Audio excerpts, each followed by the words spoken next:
only because I've not taken the shortcuts. I've not been funded. They pay you to not talk about things they don't want you to talk about. They tell you that themselves. I didn't get it. I'm not mad about it. How much money they give? 200? Sir, Fast and Furious is on what number right 10. now? 10 more. 200 million. I might need to get me one of them old women look the same. That's what they all end up saying at the end of the day. Appreciate you for popping in. Make sure y'all subscribe to the channel so you stay locked in. And always remember to tell your biggest hater, you may have shot straight, but you definitely shot late. Now tuned in with Just Call Me Jay. Back with more entertainment news that you know you can use, uncut, unfiltered, and always one step ahead of the game. Remember, the greater the height, the greater the weight. Y'all know the vibes. Grab a seat. We finna dig deep. Yo, welcome back to the channel. I'm your host Jay, and man, today we definitely got to dig deep into these new serious allegations that were just released about former NFL Hall of Famer, media personality, Shannon Sharpe. The crazy thing is, this is not sports take, not first take, not just podcast drama. This is actually a full-on lawsuit, and if what's being alleged is actually true, man, this could actually change everything for Unc altogether. Before we dig deep and break down what happened, subscribe to the channel if you're not subscribed. Tap the notification bell so you won't miss a drop. And man, grab a seat. We finna dig deep. Here's what we're gonna do. I'm gonna break down exactly what's in this lawsuit, the alleged allegation, and connect the dots on how this actually ties back to Deshaun Watson's legal team. Now, Shannon Sharpe's future in the media is definitely gonna be questionable because again, we're not just talking about a regular court case. This is a full-blown lawsuit.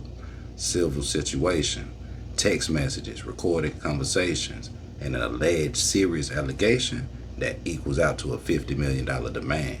$50 million demand. Pew. Y'all ready? Let's dig. So as you see, according to Tony Busby, a lawyer who's represented several Jane Does when it came to several celebrity trials, is actually now going after Shannon Sharpe. Now late last night, the Busby law firm filed an actual lawsuit on behalf of a brave young woman who alleged she was brutally assaulted by former NFL player Shannon Sharpe on multiple occasions, not just once or twice, but multiple. Now, this last incident occurring in January 2025, the lawsuit filed under Jane Doe lays out a pattern of intimidation, manipulation, and abuse, including allegations that Shannon Sharpe repeatedly threatened to choke and slap Jane Doe. The case is on file in Department 11, Clark County State Court, Nevada, the county where the alleged conduct actually occurred. The egregious and concerning facts of the case are set forth in detail in the public filing. I'm extremely proud to represent Jane Doe. It takes a great deal of courage to stand up against those with power, fame, and money. I look forward to pressing this case in court. These are some for sure crazy allegations and speculations, and as I said, if they are true, these are definitely game changers for Shannon Sharpe altogether.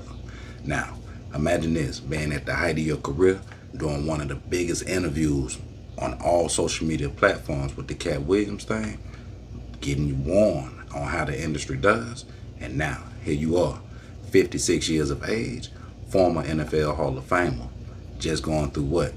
All the money and the power let you reach certain heights just to do what? Accuse you of 56 years of age to be accused of battery, assault, SBSA, and all on a woman? Phew. Talk about legacy.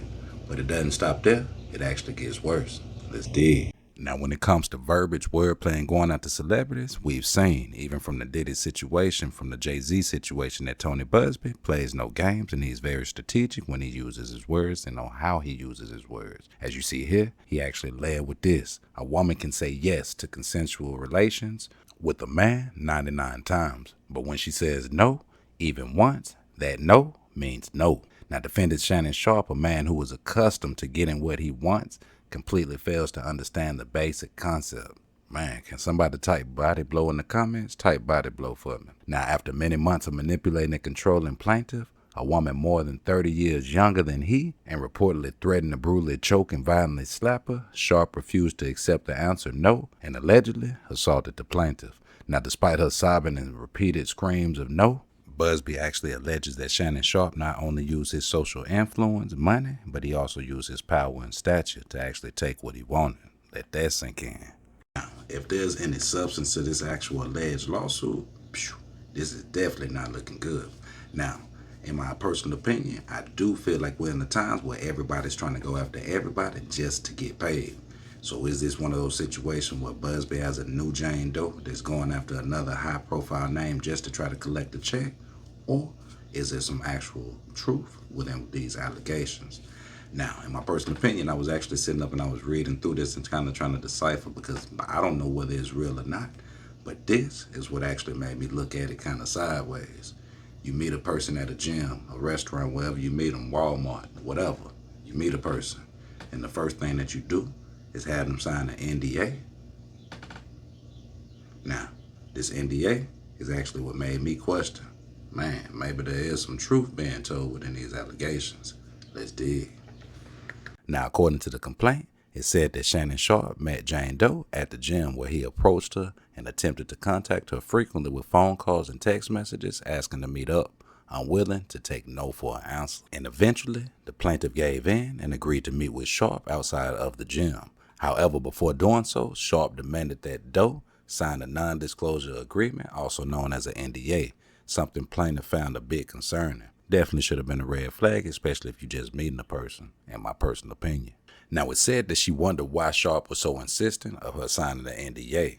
Now, she did refuse despite his repeated efforts to get her to sign. She refused time and time again. Eventually, he dropped the issue and invited her to his house. By October 2024, Sharpe's behavior had grown progressively worse, beyond anything plaintiff had experienced with him before.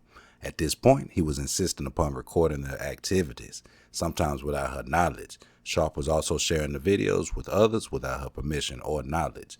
Sharpe would repeatedly tell Doe that he wanted to do to her things that would make no other man want her. By this point, Sharpe was no longer able to credibly maintain that their relationship was exclusive. He had, at this point, accidentally or purposely to advance his career, went live on Instagram while having intercourse with another woman. This the reason right here. People put themselves in their own position. Now, you came out and told everybody in the world that you were hacked. Now, Jane Doe is saying no. That was actually a controlling situation. You went live on IG with an alternative female. What was that? It wasn't to prove it to the world. See, we was all confused, thinking, hey, actually in here with the female, doing what he does. Because everybody was questioning his preference because of this picture right here. Now, you turn around and Jane Doe comes out and they're like, whoa. The facts was you was never hacked. This was actually get back at Jane Doe. So you went live with another female. We're gonna call her that, right? So you was proving the point. But see, this is what makes me wonder. Is Jane Doe actually telling the truth? Now, again, these are all allegations, but right now, we were all sitting there wondering, why did Shannon Sharpe, of all people, just accidentally go live on IG with a woman in the midst of taking care of business? Let that sink in. Y'all jump in the comments, let me know y'all's thoughts. Was he really hacked, or was that get back? Let's dig. She also alleges that Sharpe flew into fits of anger when plaintiff noted his infidelity to their relationship or called him out about his extraneous activities. What had once been manipulation, control, and now intimidation now became something more far dangerous and sinister. Sharpe even figured out how to get into Doe's apartment complex without her permission. Sharpe made it clear that what Doe wanted was of no moment, that Sharpe would get what he wanted, when he wanted. In October 2024, Shannon Sharpe violently assaulted Jane Doe 2 different times in Las Vegas, Nevada, blatantly ignoring her request for him to stop. He did it again in January 2025.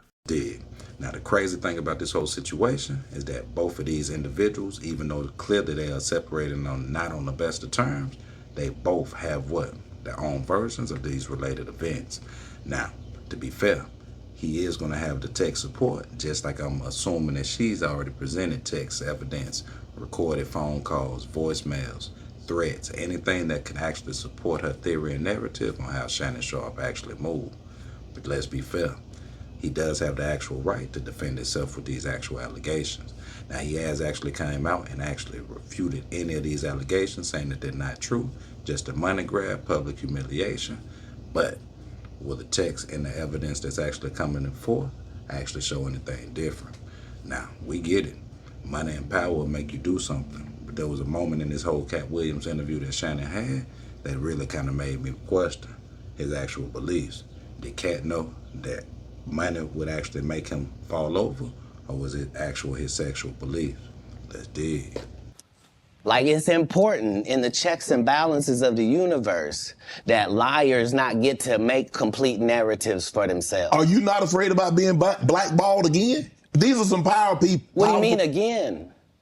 These people are not powerful. Satan can't create anything. That includes blessings for his people. That's why, you know what the number one job of somebody that sold their soul in Hollywood is? What? Is to act like it didn't happen. They all do the same job. It's a cabal. It's a consortium. They rock with who they rock with, and they don't with who they don't. But I'm not scared of being the competition any more than you were when you lined up across from a superior team. Yeah, on paper, they're a better team. Right. They have all the assets and resources and we don't. But let us get on the line, boy, and see if that factors in. I guarantee you it won't. Wow. Because Shannon Sharpe got to be a different person than that other person. Absolutely. And he always was. That doesn't change when I change teams. That remains the same. That's how a legacy is built. So all of these shortcut takers have not been funded. They pay you to not talk about things they don't want you to talk about. They tell you that themselves. Didn't get it. I'm not mad about it. How much money they give? 200? Sir, Fast and Furious is on what number right 10. now? 10 million. 200 million. I might need to get me one of them old women look the same. That's what they all end up saying at the end of the day. So here is the actual general breakdown of how we actually end up with 50 million. General damages, 10 million. Special damages, 10 million. Punitive damages, 20 million. Statutory penalties, 10 million. Totaling $50 million. Imagine this, all for a person that refused to sign an NDA from the beginning. Did she ignore the flags, or did she capitalize, or did you ignore the flags? As Jane Doe alleges, just to get what you want. Let that sink in. Now let's pause right here and talk about what this really means, because even though this is just a civil lawsuit, it's not criminal. But this could definitely have a public impact when it comes to the masses. Now Shannon Sharpe is not just a former tight end, he's a major media figure at this point. He was on Undisputed with Skip Bayless and just finished up with Stephen A. Smith on First Take, and also did one of the biggest interviews on social media with Cat Williams, exposing how the industry moves. So with these new allegations and this lawsuit actually hitting the public now, the big question should be, does this damage his reputation beyond repair? Even if he fights this case and denies the allegations, which he just clearly came out and did, is he already guilty in the eye of the public based off the court of public opinion that could already be forming? And let's be real, just like we're watching with Diddy, in today's media world, optics definitely matter. Sponsors, network, partnership, brand deals, they're all watching. Now, this situation is definitely sad. Now, for one, we've seen celebrity after celebrity actually be attacked. Now, we are in that age where people are doing anything for a check, but are celebrities actually doing the same? Are they taking their power, their influence, their money, and actually using it to their leverage and their advantage for the wrong reason, just to get what they want? Are they actually feeling like they're above the law? Now, no means no, and we definitely got to respect that. Some things you don't wish on your worst enemy, and jail is one of them. A civil lawsuit, in my opinion, 50 million? Interesting. Now, the even more ironic thing with this whole situation is that he just signed major deals with his podcasting, with the networks, with the sports places where he does all of his reviews and his live reactions. Interesting that you just signed over, what, almost 200 million? And now you have a suit that comes up for what, a fourth of that? Interesting. Let's just say it's perfect timing. Or did you actually get too big for the program? See, the system, the industry, they've already said no one man or person is bigger than the program. Now, his interview with Cat Williams sent shell shocks all through the industry. And ironic, on your same platform, Cat said, hey, those big deviants will be exposed for the things that they actually saying. You got to be able to tell Diddy no. Now, interesting, again, We've seen a lot of situations where it seems like it's not just Diddy, where you have to actually say, no, is this actual lady Jane Doe? Is she an actual victim of circumstance and situation that was actually played on and taken advantage of by another celebrity? Or is this another Busby allegation? Y'all jump in the comments, let me know y'all's thoughts. Will he actually pay out? Now, we saw what happened when Diddy actually did his settlement, allegedly. Still ended up locked up. Now, this is a civil situation, and I'm not saying he's guilty or he's innocent, but may justice be served to either the victim or the suspect of the situation. As always, remember, the greater the height, the greater the weight. The life you say could be your very own. Y'all subscribe, jump in the comments, let me know y'all's thoughts. Is this just another hoax for another black celebrity to actually be brought down because Shay got too big? Or is it time for these celebrities to actually be responsible for the dirt that they did? As always, I'm your host, Jay. Y'all stay vigilant, stay safe, stay dangerous. Until next time, gone.